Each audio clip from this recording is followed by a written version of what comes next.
ஜெயிக்கல என்ன மக்குன்னு சொல்லுவாங்க, ஜெயிச்சிட்டா லக்கும்பாங்க. கோல்ட் அட் 10 feet, 10 அடி ஆழத்துல தங்கம்.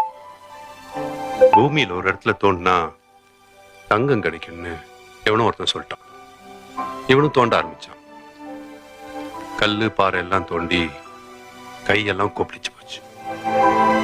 ஊர்ல எல்லாரும் கேட்டாங்க, என்னடா பண்றேன்னு. சொன்னான். ஓன்னு சிரிச்சாங்க, கேலி பண்ணாங்க. ஆனா இவன் நம்பிக்கை விடல. 1 அடி 2 அடி ஆச்சு, 2 அடி 4 அடி ஆச்சு. இவனும் தோன்றதை விடல, ஊர்ல இருக்கிறவங்க கிண்டல் பண்றதையும் நிறுத்தல. 1 அடி 8 அடி தோண்டிட்டான். வெறும் மண்ணுதான் வந்துச்சு, தங்கம் எதுவும் வரல. வெறுப்புல கடப்பாறையை தூக்கி போட்டு போயிட்டான். ரொம்ப நாள் கழிச்சு அந்த பக்கமா இன்னொருத்தன் வந்தான். என்னடா இது இவ்வளவு பெரிய குழி தோண்டி இருக்குன்னு கேட்டான். ஊர் ஜனங்க சொன்னாங்க, இவன் மறுபடியும் தோண்ட ஆரம்பிச்சான்.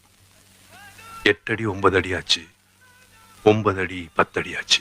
டங்குன்னு அந்த கடப்பாறை அந்த தங்கப்பாறையில் இடிச்சது.